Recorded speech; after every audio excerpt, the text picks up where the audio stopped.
and welcome to Round Robin. I'm your host, Robin McCormick, with the City of Hampton's Communications and Marketing Department. And today we're going to talk with the Communications and Marketing Department from another city division, which is the schools. Welcome. This is Diana Gulotta. Thank you so much for inviting me. I'm excited to be here. It's good to have you here. And it's interesting, I think, because you're brand new, you're new to your job, you're new to the City of Hampton, and you've had this whirlwind tour experience of Hampton City Schools. So I'm hoping you can tell us what you've seen of Hampton City Schools, that sort of 500,000 feet view that the rest of us, don't ever see because we're in it day to day. Well, being new, I do have a different perspective, which I'm hoping will help me do a better job in pushing the good news out about Hampton City Schools. But I've been impressed very much by what I've seen in the city of Hampton as well as in Hampton City Schools. Specifically, I've been impressed with, first off, the amount of technology is just astounding to me. A Promethean board in almost every classroom. And for those who don't know what a Promethean board is, it's a really fancy blackboard. Yes, it's like a blackboard on steroids. It's a whiteboard that actually is connected to a computer, and what's neat about it is that students can walk up to the whiteboard and manipulate images on the whiteboard. And I've been in classrooms where I've seen pre-K students walking up to the whiteboard and manipulating images. There's no fear for our students these days. They don't fear technology like maybe some of us have done in the past, and they just embrace it. And so I've been very impressed with the level of technology, and that extends to just the laptop or even the mobile devices that I'm seeing from classroom to classroom. In the district that I came from, we had some Promethean boards, but then to get more, the PTAs had to do fundraising. So I've been very impressed with that, and it seems that the city has been very supportive of the schools in terms of that technology effort. We have the one-to-one initiative coming up in a pilot fashion this next semester, where we're going to put a device in the hands of each 5th and 7th grade student. Now, what is that? Explain to folks, because I think, some of us who went to school before computers have a hard time understanding why kids today need that. Well, we can continue to teach the way we've been teaching for the last 200 years, or we can look at what types of things engage students. And it's not a surprise to anybody that technology is what engages students. Many kids, by the time they're in 4th or 5th grade, already have a cell phone, and part of that's mom and dad, wanting to know where they are, but they're texting and on Twitter and Facebook, Instagram, whatever, and that's what excites kids, the technology. And so as educators, we've got to find the tools to use to stimulate students' interest and get them excited about school. And so we're doing that through technology. And I think you will see that when you go into a classroom and there is technology present, that even if the students are working in centers or doing different activities, they're all very engaged. And so it's really education coming around to the ways that students want to learn and the way they are engaged. And it's changed so much in the past 20 years, 10 years, 5 years in terms of technology. And I think it's just really us trying to use the tools that helps engage them. And people know, everyone knows that if you're engaged, you're learning more. And that's what we're trying to do. Well, I think it is that interactivity, that the technology, it's not just a one way where the teacher tells you something and you're supposed to listen. It's hard to get kids in that, and they expect to be able to give feedback or to test answers or to go in the direction that they want to go from there. And absolutely. It works with that. Well, and you mentioned the word feedback, and one thing that one feature of the Promethean board does is it has this sort of remote control feature where each of the students can have a clicker and say a question is presented on the Promethean board, and it's multiple choice. And so everyone can push, A, B, C, or D.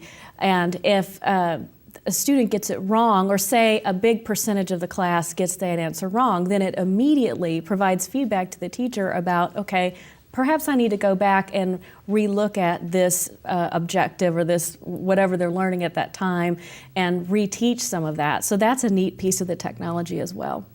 So that's good. And then the one-to-one technology, I think, again, this is also something that people don't understand. A lot of people who don't use the technology on a day-to-day basis think that an iPad or any sort of a smart device is a toy. But in the schools, you know, they're not playing video games on it. It is their textbooks. It is, Absolutely. you know, what kinds of educational programs does it bring to kids? Absolutely. And it was funny because this morning my son's backpack strap broke with all the books in it. Oh my gosh, I know. They're like this. And if you think about it, an iPad, how many books can you download on a small, simple device? And so, you know, it just really brings the world of information right to your fingertips in just one little place. And so they won't be a toy. I can reassure folks that it will be a tool for learning, and it just brings so much more information and so many more resources right there, right at the fingertips of our students. Well, it is, and I know not every student will have Wi-Fi at home, but they can download things at school or go to the library and use the free Wi-Fi, and it just extends their access to information incredibly. And right now, you have a certain percentage of your students who have that at home because their family has more resources. But you have another group that maybe starts out even at a disadvantage that stays at a disadvantage throughout their educational career if they don't have the same tools. Absolutely. And if you look at the research around mobile devices, even students who come from a free and reduced or who are on free and reduced lunch, their parents many times still have a mobile device. And so that's something that we've looked at is I think we make a lot of assumptions about if students are considered lower income, that they don't have internet access at home or they don't have a cell phone.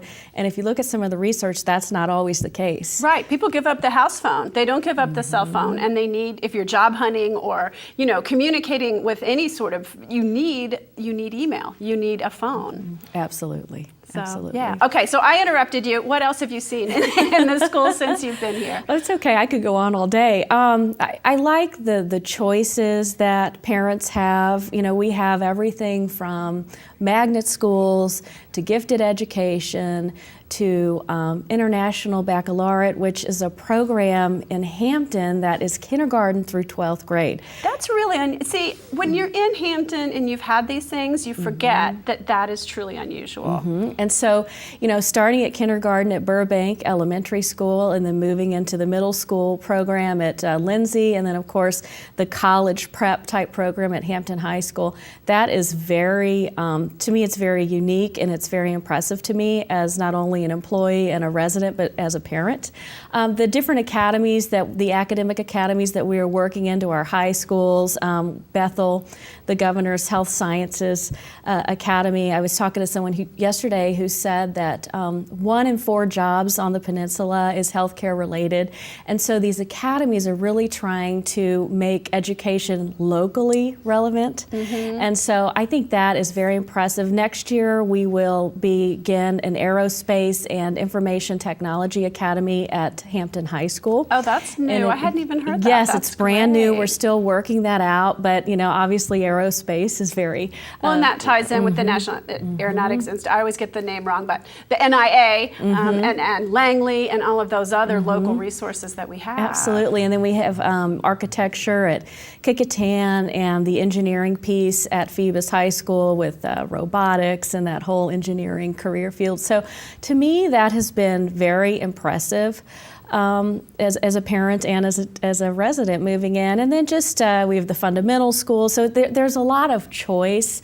And in the districts I'm accustomed to, you simply attended school where you lived, and there wasn't some of these choice programs. And so I think what's neat about Hampton City Schools is just depending on who you are, we can find a place for you. And I think that goes back to every student, whatever it takes. And our vision is to really try to meet the needs of each student. And I think the programming that we offer is doing that as well. And of course, I can't ignore the nice people. I mean, people in the South are very friendly, and I've gotten a lot of hugs, and people have been very welcoming and welcoming within the school district, the city.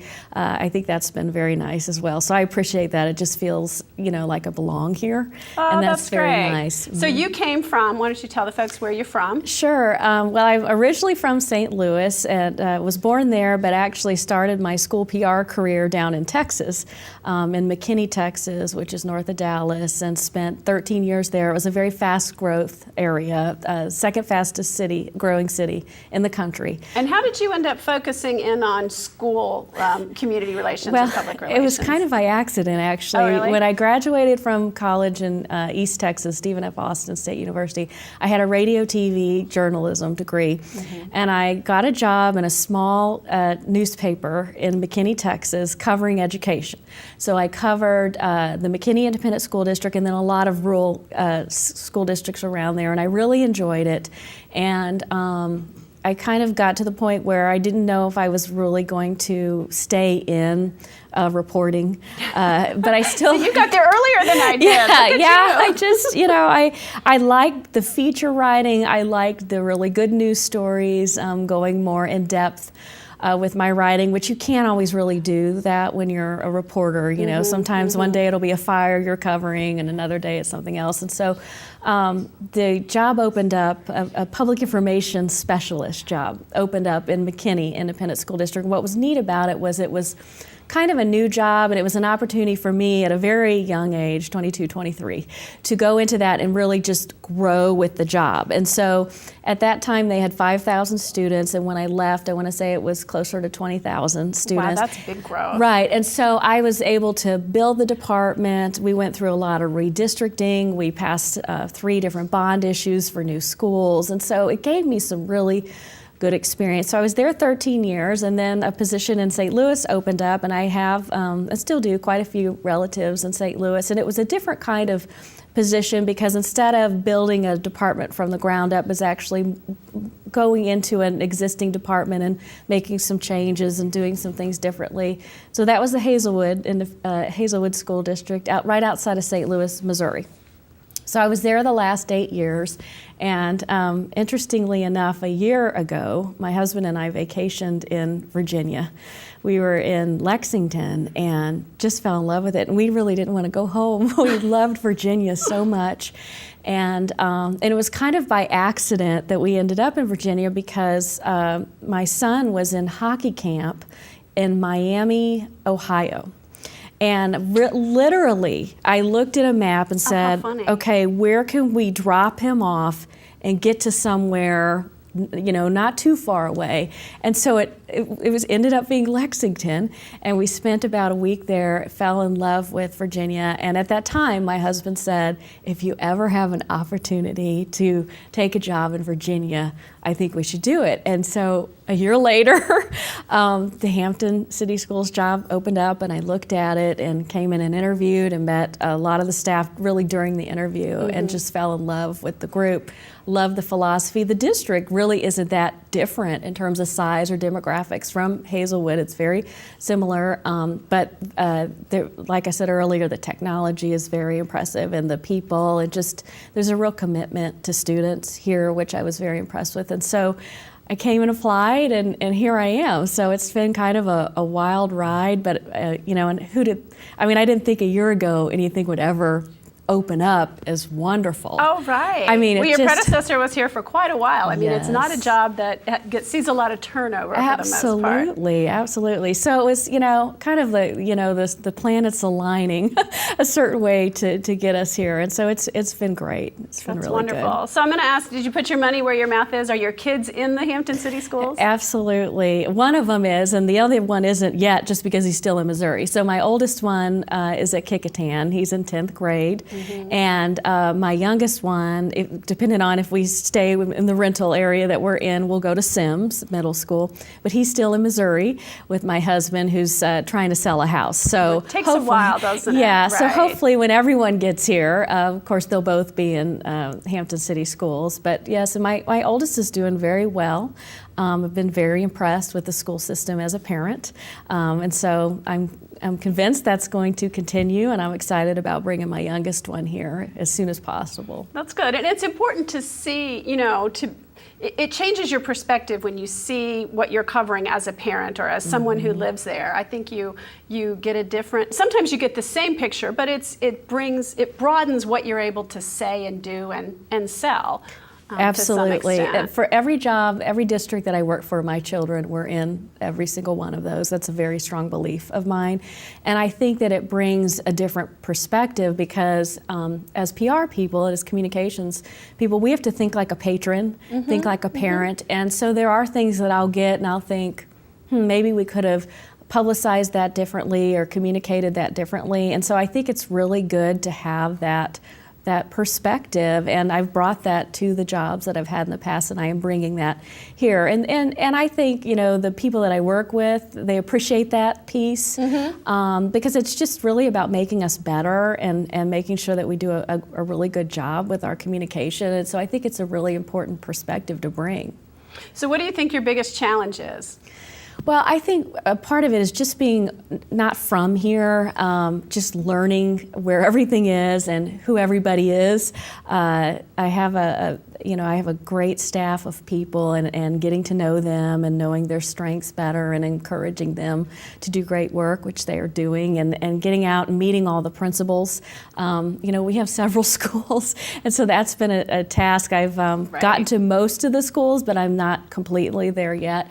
So really getting to know the people and getting to know the area has been a challenge for me. And then I think just a challenge for Hampton City Schools is just continuing to improve upon the ways that we push out good news, because one of the things I found is that, I think people who are here in the schools, who live in Hampton, who know Hampton City Schools are for the most part satisfied and happy with the school system, but there's still kind of this perception out there that we're not as great as we really are. And so pushing some of those good news stories out there in multiple ways, and we've been doing that. We have a great show on our cable channel, School Notes, and that television crew does an excellent job with that, and that's just featuring positive stories at each of our schools.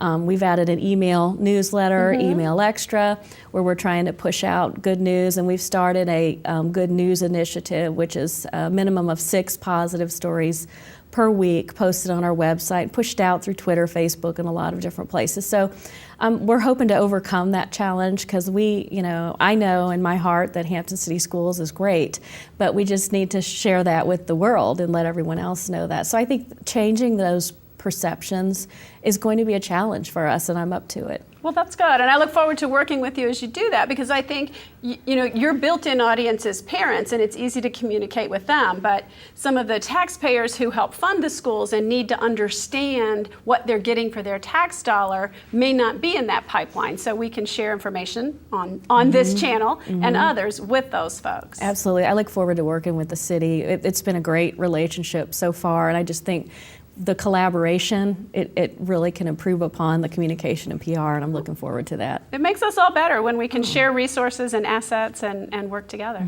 Absolutely. So thank you for coming. You are welcome. And thank you for watching. I hope you've had a chance to learn a little bit more about Hampton City Schools and meet one of the new staffers, and hopefully you'll be hearing more. Thank you.